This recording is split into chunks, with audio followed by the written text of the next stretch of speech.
खरातला मदत करणाऱ्यांना 6 आरोपी करणार एसआयटीच्या घोषणेनं अनेकांचे धावे दणाणले। खरातला मदत करणारे एसआयटीच्या रडारवर असल्याचं कळतंय। ज्यांनी दिली खरातला साथ त्यांचा आता घात होणार असल्याचं कळतंय। ही मोठी बातमी आपण पाहतोय। एसआयटीच्या घोषणेनं अनेकांचे धावे दणाणलेले आहेत। खरातला मदत करणारे एसआयटीच्या रडारवर असल्याचं कळतंय। काही वेळापूर्वीच एसआयटीची पत्रकार परिषद झालेली आहे, त्यामध्ये अनेक खुलासे एसआयटीने केलेले आहेत। त्यातच आता एसआयटीच्या घोषणेनं अनेकांचे धावे दणाणलेले आहेत।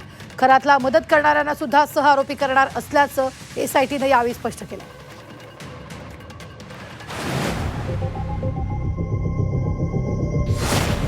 ज्यांनी दिली खरातला साथ त्यांचा होणार घात।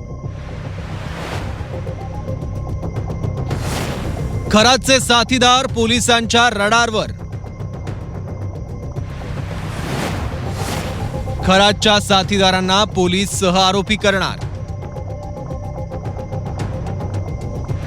अशोक खरात प्रकरणात सरकारनं नेमलेल्या एसआयटीच्या पत्रकार परिषदेकडे संपूर्ण राज्याचं लक्ष लागलं होतं। एसआयटी प्रमुख तेजस्वी सातपुतेंनी या पत्रकार परिषदेत अतिशय महत्त्वाची घोषणा केली। खरातला प्रत्यक्ष अप्रत्यक्ष मदत करणारे सुद्धा एसआयटीच्या रडारवर असल्याचं तेजस्वी सातपुतेंनी सांगितलं। खरातच्या गुन्ह्यांमध्ये सहभागी असलेल्या आणि खरातला मदत करणाऱ्या कोणालाही सोडणार नाही असा निर्धार तेजस्वी सातपुतेंनी केला। पुढच्या काळात खरातला मदत करणाऱ्यांना 6 आरोपी केलं जाईल अशी घोषणा त्यांनी केली आहे। पुरावे समोर येतात त्याप्रमाणे पुढील तपास केला जातो। पुराव्याच्या आधारे कोण व्यक्ती 6 आरोपी आहे का हे पाहिले जाते। त्यानुसार त्याची चौकशी आणि त्याच्यावरची इतर कायदेशीर कारवाई केली जाते।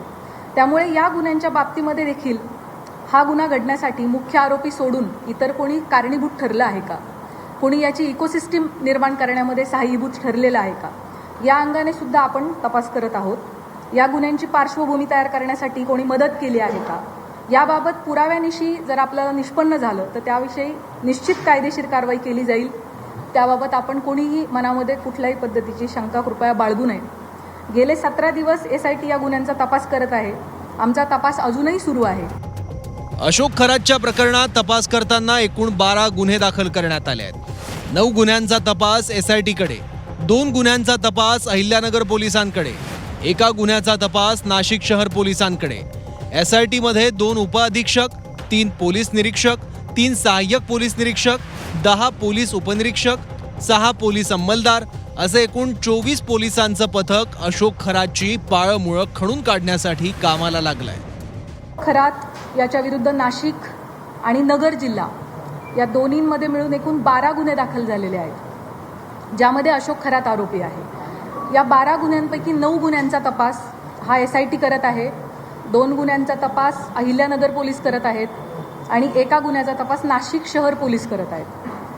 आणि अशोक खरात विरुद्ध नसलेले मात्र या विषयाशी संबंधित असे 2 गुन्हे दाखल आहेत, त्या 2 गुन्ह्यांचा देखील तपास एसआयटी करत आहे। अशोक खरात प्रकरणात एसआयटीनं पहिल्यांदाच जाहीर माहिती दिली आहे। एसआयटीनं गेल्या काही दिवसात वायुवेगानं केलेली कारवाई, दाखल केलेले 12 गुन्हे पाहता खरातचं भवितव्य काळ कोठडीतच बंद राहणार हे जवळपास स्पष्ट झालं। योगेश खरे, झी 24 तास, नाशिक।